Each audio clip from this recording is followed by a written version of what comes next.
प्यार से उनका स्वागत करती है। कितनी गोरी चिट्टी है मेरी बहू, बिल्कुल अंग्रेजन दिखती है। कहीं तुम चारों को मेरी ही नजर न लग जाए। माँ जी, हमारे मम्मी पापा ने बताया था कि हमारी एक ननद भी है, लेकिन हमें तो शादी की किसी रस्म में भी हमारी ननद नहीं दिखी। यहाँ तक कि शादी में भी हमारी ननद मौजूद नहीं थी। अभी तुम चारों ठीक से घर में आई भी नहीं हो और अभी से अपनी ननद की इतनी फिक्र होने लगी। वो क्या है ना, कुछ समय से उसकी तबीयत खराब है, इसीलिए वो अपने कमरे में रहकर आराम करती है। जब ठीक हो जाएगी तब मिल लेना अपनी ननद से। चारों भाई जानते थे कि उनकी माँ झूठ कह रही है, लेकिन चाह कर भी वो अपनी चारों पत्नियों को सच नहीं बता पाते। वहीं किंजल अपने कमरे के दरवाजे पर खड़ी चुपके चुपके अपनी गोरी भाभीियों को देख रही होती है और अपनी माँ की बातें सुन काफी दुखी होती है।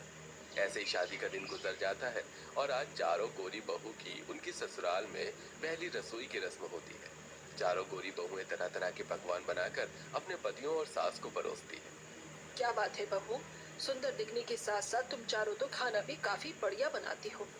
सभी लोग नाश्ता करके अपने अपने कमरे में चले जाते हैं और अब चारों बहुएं मिलकर नाश्ता करने लगती हैं कि तभी सभी लोगों ने नाश्ता कर लिया, लेकिन हमारी ननद ने अभी तक नहीं किया। माँ जी बता रही थी कि उसकी तबीयत भी काफी खराब रहती है। एक काम करते हैं, हम नाश्ता लेकर अपनी ननद के कमरे में ही चलते हैं, इसी बहाने उससे मिल भी लेंगे। चारों गोरी भाभियां जैसे ही नाश्ता लेकर काली नंद के कमरे में जाती हैं तो देखती हैं कि उनकी नंद तो बिल्कुल ठीक है और वो अपने कमरे में बैठकर पढ़ाई कर रही है। किंजल अपनी चारों गोरी भाभियों को अपने कमरे में देखकर काफी घबरा जाती है। भाभी, आप चारों इस तरह मेरे कमरे में क्या कर रही है? तुम तो बिल्कुल ठीक हो, तो माँ जी ने हमसे झूठ क्यों कहा? अपनी चारों भाभियों की बात को सुनकर किंजल की आंखों में आंसू आ जाते हैं, जिसके बाद किंजल अपनी चारों गोरी भाभियों को सारी चीज बताती है, जिसे सुनकर किंजल, हमें नहीं पता था कि माँ जी तुम्हारे साथ ऐसा बर्ताव करती है। कोई माँ अपनी सगी बेटी के साथ ऐसा कैसे कर सकती है? तुम परेशान मत हो, हम माँ जी की तरह नहीं है। हमें तुम्हारे रंग से कोई फर्क नहीं पड़ता। हाँ किंजल, तुम अपनी भाभी से ज्यादा हमें अपनी बड़ी बहन समझो। हमारे रहते हुए हम तुम्हें कभी कोई परेशानी नहीं होने देंगे। अपनी गोरी भाभियों का इतना प्यार देख किंजल रोने लगती है और उनके गले लग जाती है। इतना गोरा रंग पाकर भी चारों भाभियों में जरा सा भी घमंड नहीं होता और वो अपनी काली नंद को काफी ज्यादा प्यार करती है। जो प्यार आज तक किंजल को उसके काले रंग की वजह से उसकी माँ से नहीं मिला था, अब वही प्यार उसकी चारों गोरी भाभियां उसको दे रही थी। तुमने अभी तक खाना नहीं खाया? सारा का सारा खाना ठंडा हो गया। चलो पहले खाना खा लो, ये पढ़ाई तो होती ही रहेगी। भाभी, कल मेरा एग्जाम है, अगर खाना खाऊंगी तो पढ़ने कब बैठूंगी? ऐसी बात है तो तुम अपनी पढ़ाई करो, मैं तुम्हें अपने हाथों से खाना खिलाती हूँ।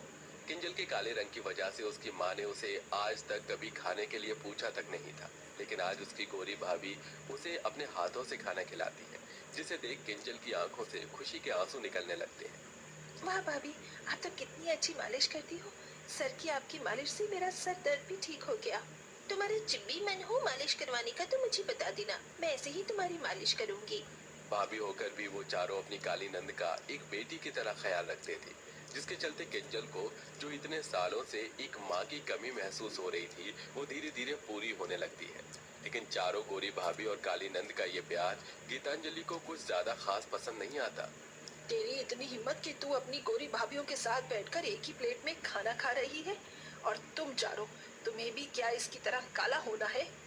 माँ, छोड़ दीजिए, मुझे बहुत दर्द हो रहा है। मेरे बाल। माँ जी, सगी माँ होकर आप अपनी खुद की बेटी के साथ सिर्फ उसके काले रंग की वजह से ऐसा बर्ताव कर सकती है?